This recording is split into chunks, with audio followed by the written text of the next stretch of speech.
Welcome. You watching India today. नमस्कार, आप देख रहे हैं आज तक और मैं हूं मौसमी सिंह।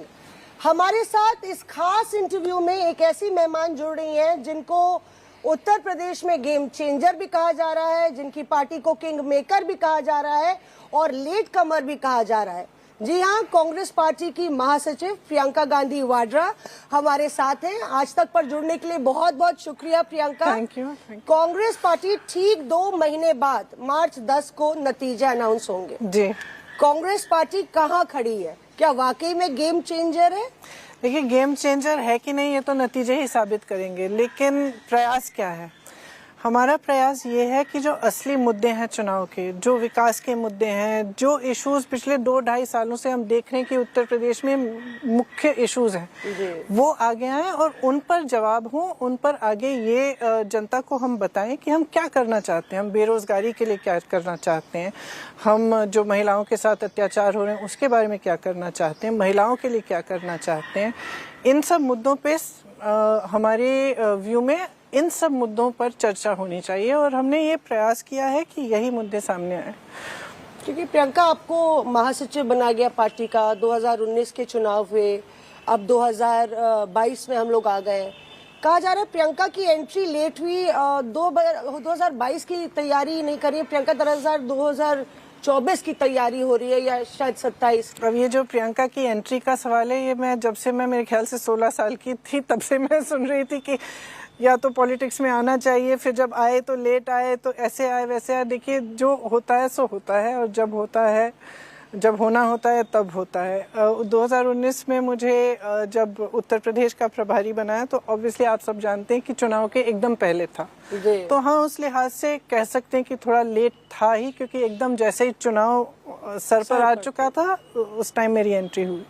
लेकिन चुनाव के बाद से हमने क्या काम किया है, तो चुनाव जैसे ही ख़त्म हुआ, हम यूपी जब गए हमें पता चला कि हमारा संगठन कितना कमज़ोर है यूपी में। 30 साल से हमारी पार्टी सत्ता में नहीं रही थी, कई बार अलायंसेस किए थे, इसीलिए जैसे पिछले चुनाव में 200-300 सीटों पे तो हमने चुनाव लड़ा ही नहीं। तो जब चुनाव लड़ेंगे ही नहीं तो पार्टी संगठन मजबूत नहीं हो सकता, उस जगह संगठन दुर्बल होगा ही। तो हमें एक ऐसी चीज़, ऐसी परिस्थिति दिखी जहाँ पे हमें लगा कि सबसे पहले हमें अपने संगठन पे काम करना है। तो ये सवाल उठता था कि कांग्रेस कुछ नहीं कर रही है, क्योंकि आपने देखा नहीं कि हम क्या काम कर रहे थे। हमने एक टीम मीटिंग की, हमने कहा हम सर झुकाकर 1.5 साल के लिए सिर्फ अपने संगठन को बनाने का काम करेंगे। उसमें हमने क्या प्रयास किया कि गांव-गांव तक हमारा संगठन हो। आज मैं गर्व से कह सकती हूँ कि जब मैं आई थी यूपी में, तो स्थिति ये थी कि कई ज़िलों में ही संगठन नहीं था, ब्लॉकों में संगठन नहीं था, जो था वो निष्क्रिय था। अब हमने एक नई ऊर्जा से संगठन बनाने की कोशिश की है। हमारे ब्लॉकों में भी, गाँव में भी, न्याय पंचायत तक सिर्फ संगठन नहीं लेकिन प्रशिक्षण के शिविर भी हमने कराए हैं। कल परसों हमारी पार्टी की मीटिंग हुई थी, उसमें मैं बता रही थी कि 86,000 कांग्रेस के कार्यकर्ता और पदाधिकारियों को हमने ट्रेन किया है और हमारे पास अब लाखों कार्यकर्ता हैं जो गांव-गांव में मौजूद हैं। इसका आपने सबूत भी देखा जब बनारस और गोरखपुर की रैलियां हुई, तो हमने मोबिलाइजेशन का तरीका भी बदला। पर अक्सर ये कहा जाता है कि गांधी जो है क्राउड पुलर्स होते हैं जी, वोट नहीं पड़ता है, मतलब क्योंकि हम लोग बात चुनाव की कर रहे हैं, नतीजों की कर रहे हैं, तो क्या वो रिवाइवल जो कांग्रेस का आप सोच रही हैं वो रिवाइवल हो पाएगा नतीजों में? नजर हमारी सोच यही थी कि अक्सर ये कहा जाता था, तो ये तो ऑब्वियसली हमें भी कहा जाता है, तो हम भी देखते हैं कि स्थिति क्या है। लोग आते हैं, सुनते हैं, वोट क्यों नहीं पड़ रहा है। इसमें एक बहुत मुख्य सवाल ये था कि जब संगठन ही नहीं है जमीन पे तो वोट कैसे पड़ेगा। इसीलिए 2 सालों के लिए हमने अपना पूरा ध्यान सिर्फ उस संगठन को बनाने में डाला। क्या तो काफी आज है अगर 2 साल? कहते 2 साल काफी है? देखिए, ये तो एक लंबा दौर है। 2 साल में ये नहीं है कि दुनिया भर का परिवर्तन होगा। 2 साल में शुरुआत जरूर होगी, परिवर्तन आएगा। जैसे मैंने कहा, आज अगर हम लड़की हूँ लड़ सकती हूँ का प्रोग्राम हमने इसकी घोषणा कर ली। एक जमाना था जब हम इस तरह की प्रोग्राम की अगर घोषणा करते तो वो उसी अपने जो कांग्रेस के लोगों हैं उनमें ही ये सीमित रहता, और अगर हम कोई कार्यक्रम देते तो एक कर्मकांड जैसा हो जाता। हमारी डिस्ट्रिक्ट, ज़िले में या ब्लॉक में जो भी है वो अपना थोड़ा बहुत करके वहीं तक सीमित था। आज ये जो है हमारा कैंपेन है, घर घर तक जा रहा है। कैसे जा रहा है? क्योंकि हमारी ज़मीन पे हमने जो संगठन बनाया वो उसको ले जा रहा है। एक डोर टू डोर कैंपेन है, सोशल मीडिया पे कैंपेन है, मैराथन्स हुई थी, संवाद हो रहे हैं, और ये सब इसीलिए हो पा रहा है क्योंकि हमारा संगठन अब एक नई ऊर्जा के साथ खड़ा हुआ है। पर कहते हैं कि मतलब आप कह रही हैं कि लॉन्ग रन का खेल है। जो विपक्षी दल है वो कहते हैं कि कांग्रेस, आप कहते हैं कि गेम चेंजर होगी, कांग्रेस के बगैर सरकार नहीं बनेगी। पर बाकी दल कहते हैं, जैसे समाजवादी पार्टी में अखिलेश यादव ही कहते हैं 0-0-0-0 शून्य होगा कांग्रेस का। देखिए, आज उत्तर प्रदेश में हमारी पार्टी जो है, भाजपा की का एक बड़ा संगठन है, समाजवादी का बड़ा संगठन है, बसपा का एक बड़ा संगठन है, और अब हमने अपना संगठन भी बनाया है। ये जाहिर है कि जहां हम हैं वहां से हमें बहुत संघर्ष करना पड़ेगा। लेकिन अगर आप पिछले 2.5 सालों को देखें तो कोई ये नहीं कह सकता कि कांग्रेस ने संघर्ष नहीं किया है, कांग्रेस ने जनता के मुद्दे नहीं उठाए। जहां अखिलेश जी अपने घर पे बैठे रहे, बाहर निकले नहीं, मायावती जी बाहर नहीं निकली। अगर अखिलेश जी की एक्टिविटीज हम देखें, वो पिछले 2-3 महीनों से शुरुआत हुई है उनकी। जब कोविड हुआ बाहर नहीं आए, जब तमाम इश्यूज उठे, उन्नाव में जो अत्याचार हुआ था, उसके बाद जो सोनभद्र में जो हुआ, ये सब इश्यूज कांग्रेस पार्टी ने उठाए। जहाँ जहाँ भी समस्या उठी उत्तर प्रदेश की जनता के लिए, वहाँ पे कांग्रेस पहले पहुंची, कांग्रेस का संगठन मौजूद रहा और हम सड़क पे आए। इसका अगर आप देखें तो हमारी शायद एकमात्र पार्टी है पूरे यूपी में जिसमें 18,700 से ज़्यादा कार्यकर्ता और पदाधिकारी जेल में रहे पिछले 1.5 साल में। 3 दिन से 3 महीने तक जेल में रहे हैं। इसमें मैं भी हिरासत में रही हूँ कई बार। तो मुद्दे हम उठा रहे हैं, इश्यूज़ के लिए हम लड़ रहे हैं, और हम विश्वास करते हैं कि जो हम कह रहे हैं वो उत्तर प्रदेश की जनता के लिए महत्वपूर्ण है। क्या कह रहे हैं? हम कह रहे हैं कि चुनाव असली मुद्दों पे लड़ा जाना चाहिए। मैं जब जाती हूँ, लोगों से मिलती हूँ, मैं क्या कहती हूँ? मैं ये कहती हूँ कि देखिए, आप अगर नेता हैं, मौसमी आप नेता हो, आपको मालूम है कि आप चुनाव लड़ेंगी, जीत जाएंगी। 5 साल बाद आपको मालूम है कि धर्म के आधार पर या जाति के आधार पर आपको वोट मिलना ही मिलना है। ठीक है, मान लो आपको एक मोहल्ले से वोट मिल रहा है और आपको मालूम है कि इस मोहल्ले में मुझे इस आधार पे वोट मिलेगा कि किसी धर्म के आधार पे या जाति के आधार पे। आप काम क्यों करेंगी? काम क्यों करेंगी? उस मोहल्ले में क्या आप सड़कें बनवाएंगी, आप पानी दिलवाएंगी, आप बिजली दिलवाएंगी, आप समस्याओं का हल करने की कोशिश करेंगी? जब कोई आपत्ति आएगी तो आप क्या उस जनता के पास जाएंगी? नहीं, क्योंकि आपको मालूम है कि अंत में मुझे धर्म का मुद्दा उठाना है, जाति का मुद्दा उठाना है, सांप्रदायिकता करानी है या जातिवाद कराना है, और उसके आधार पे मुझे वोट मिलेगा। तो मैं सिंपली ये बात कह रही हूँ कि थोड़ा बदलाव आना चाहिए राजनीति में। क्या बदलाव आना चाहिए? कि सबसे पहले आप नेता को जवाबदेह बनाओ, ताकि उस नेता को ये एहसास हो कि 5 साल बाद ये सब, इन चीज़ों की अपनी जगह है। मैं नहीं कह रही हूँ कि नहीं है, इन चीज़ों की अपनी जगह है, लेकिन हमारी विकास की बात, हमारे भविष्य की बात, हमारे बच्चों के परवरिश की बात, हमारी शिक्षा, हमारी सेहत की बात करिए। नहीं, पर बाकी पार्टियां भी कहते हैं हम भी ये बात कर रहे हैं, हम अपने वो अपनी तरीके से वो बात कहती हैं। ये कहा जा रहा है कि आप भीड़ इसलिए आ रही है, लड़की हूँ, लड़ सकती हूँ, कैंपेन की आप बात कर रही हैं, तो आप भी तो वही बात कर रही हैं। आप कह रहे हैं सिलेंडर की राजनीति से ऊपर उठना चाहिए, तो क्या स्कूटी की राजनीति से भी तो ऊपर उठना चाहिए? कि कहा जा रहा है कि स्कूटी के लिए लड़कियां आ रही हैं, स्कूटी लेने के लिए और स्मार्टफोन लेने। अच्छा, देखिए, जब से मैंने महिलाओं की बात की है, आपकी राजनीति कैसे फर्क है? मैं बता रही हूँ जी। जब से मैंने महिलाओं का मुद्दा उठाया है, तब से अखिलेश जी ने महिलाओं के लिए घोषणा की है। मोदी जी ने शायद अपने राजनीतिक करियर में पहली बार एक महिला का सम्मेलन किया। आप मुझे आज सुबह बता रही थी कि बसपा एक महिला सम्मेलन करने जा रही है। आरएलडी ने महिला के लिए घोषणा की। भाजपा ने ये घोषणा कर दी कि कुछ शायद तोहफे दे रहे हैं, मोबाइल फ़ोन दे रहे हैं, जो भी कर रहे हैं। तो मैंने क्या किया है? मैंने कहा है, देखिए महिलाएं, आप इस देश की 50% आबादी हैं, आपका हक है, आपको हक वो कौन आ रहा है जी? हाँ माफ करिए जी आपका हक आपको संविधान ने दिया है जी। तो आप एक ऐसा माहौल बनाइए जिसके जरिए आपको नकारा नहीं जा सकता। पर भाजपा का वो स्ट्रॉन्ग पॉइंट है, महिलाएं वोट करती आई हैं भाजपा के लिए, लेकिन प्रधानमंत्री मैं आपको इंटरप्ट करूंगी जी।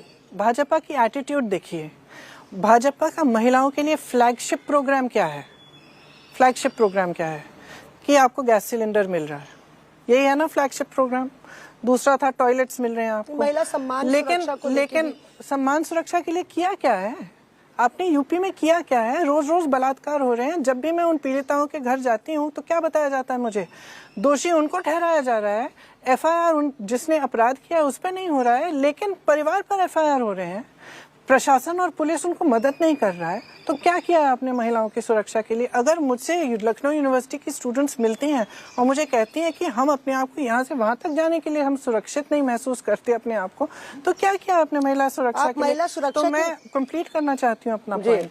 मैं कह रही हूँ कि महिलाओं को ये जो है ना गैस सिलेंडर का एक, ठीक है आपने गैस सिलेंडर दे दिया, आपकी जिम्मेदारी यहाँ खत्म नहीं होती है। मैं कह रही हूँ आपकी जिम्मेदारी ये है आप महिलाओं को सशक्त करो। सशक्त कैसे होंगी? अपने पैरों पे खड़ी कैसे होंगी? अगर वो बिजनेस स्टार्ट करना चाहती हैं तो आपकी क्या उनके लिए क्या सुविधा है? अगर उनके लिए रोजगार है, क्या सुविधा है आपके लिए? शिक्षा के लिए क्या सुविधा है? आज ये स्थिति क्यों है कि हर यूनिवर्सिटी में अलग रूल्स बॉयज के लिए, अलग रूल्स गर्ल्स के लिए, क्यों है ये? तो आप क्यों है ये? मैं कह रही हूँ कि महिला आधी आबादी है, महिला का हक है, राजनीति में उसकी पूरी भागीदारी होनी चाहिए। और मैं महिलाओं को खास तौर से ये कह रही हूँ कि आप अपनी लड़ाई खुद लड़िए, मैं आपके साथ खड़ी हूँ, कांग्रेस पार्टी आपके साथ खड़ी है कि हम बदलाव लाएं। तो प्रियंका, दूसरे राज्यों में कांग्रेस पार्टी फिर ये क्यों नहीं लागू करती? देखिए मैं उत्तर प्रदेश की प्रभारी हूँ। मतलब आप सिलेक्टिव एक राज्य में करती हैं, कहा जाता है कि आपको सूट करता है, बाकी प्रियंका इतना तो पुश कर सकती है। अच्छा मुझे बताइए, क्या आप ये कमिट करेंगी? मैं कह रही हूँ क्या ये आप कमिट करेंगी कि 2024 के चुनाव में कांग्रेस पार्टी यही चीज लागू करेगी? मैं ये कमिट जरूर कर सकती हूँ कि ये लड़ाई मैं नहीं छोड़ूंगी। मैंने अगर 40% आज कहा है, मेरा प्रयास रहेगा कि 2024 के चुनाव में जहां मैं प्रभारी हूं उत्तर प्रदेश में, वहां कम से कम 50% हो।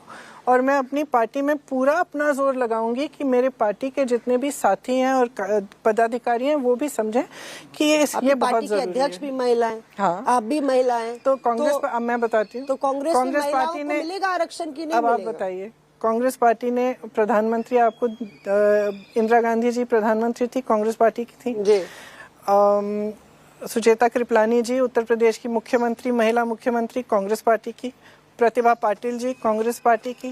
कांग्रेस की अध्यक्षा 20 सालों के लिए सोनिया गांधी, वो भी कांग्रेस पार्टी की अध्यक्ष थी। मैं आगे की बात कर रही हूँ। तो भागीदारी हमारी पार्टी में रही है और महिलाओं को आगे बढ़ाया है। मेरी आशा है कि ये पूरी तरह से हमारी पार्टी में भी लागू हो और देश भर में लागू हो। बात महिलाओं की छिड़ गई है तो मैं ये बोलती हूँ बसपा प्रमुख भी महिला है। बिल्कुल। और एक बहुत ही ज्यादा पूर्व मुख्यमंत्री, और उन्होंने बहुत संघर्ष किया है वहाँ तो कांग्रेस पार्टी के देख रही है क्या कि पोस्ट पोल कुछ अलायंस की बात, जिस तरह से गठबंधन, ऐसी चर्चा जोरों पर है कि महाराष्ट्र आघाड़ी सरकार की तरह ही कुछ गठबंधन पोस्ट पोल किया जाए? देखिए चुनाव के बाद जो होगा वो देखा जाएगा। आप उसके लिए मैंने कई बार पहले भी बोला था कि 3-4 महीने पहले मुझे पूछा गया था, मैंने कहा था कि मैं ओपन हूँ।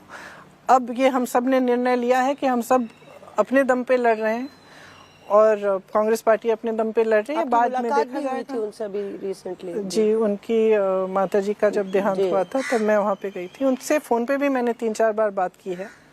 ब्राह्मण कार्ड लगातार खेला जा रहा है। कांग्रेस का पारंपरिक वोट बैंक होता था और अब सबसे ज्यादा मुख्यमंत्री ब्राह्मण मुख्यमंत्री कांग्रेस ने उत्तर प्रदेश में दिए, पर सपा भी ब्राह्मण सम्मेलन कर रही है, ब्राह्मणों के लिए कमेटी बनाई गई है भाजपा द्वारा। देखिए चुनाव के समय तरह तरह के सम्मेलन किए जाते हैं, कमेटियां बनाई जाती हैं, घोषणाएं की जाती हैं, लेकिन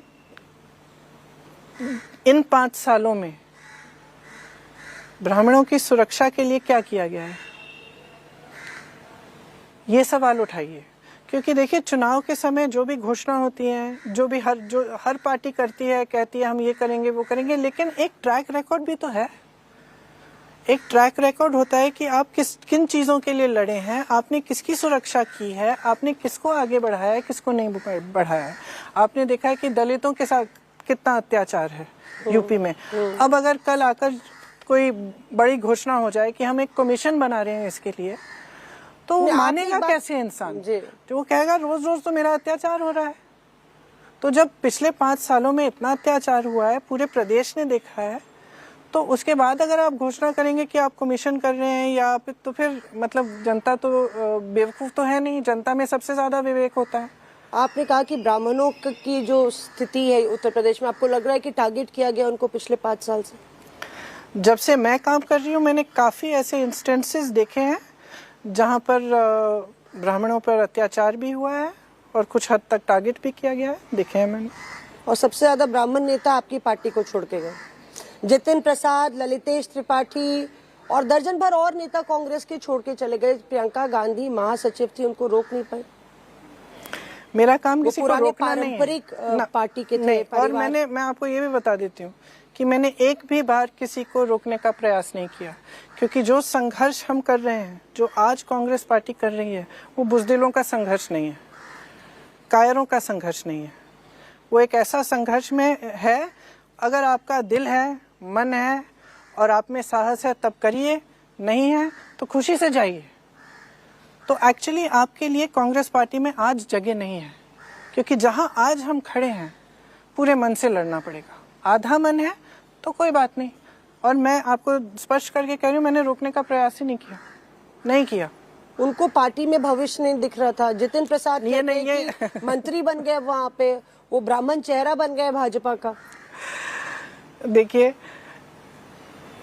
एक तो मेरे साथ पूरी तरह से संपर्क रहता था, तो ये इन कई लोगों के बयान आए कि बात नहीं कर सकते थे, ये तो बिल्कुल सच नहीं है। आप अभी व्हाट्सएप पूछ रही थी, मेरा व्हाट्सएप मेरे जिलाध्यक्षों, मेरे ब्लॉक अध्यक्षों तक के पास है, और ये नहीं है कि मुझे कोई फ़ोन नहीं करता, बात नहीं करता। सबका संपर्क रहता है, सब हमेशा व्हाट्सएप पे, फ़ोन पे जुड़ते हैं, मिलते रहते हैं, और सबको जितना मौका हम दे सकते हैं हम देते हैं।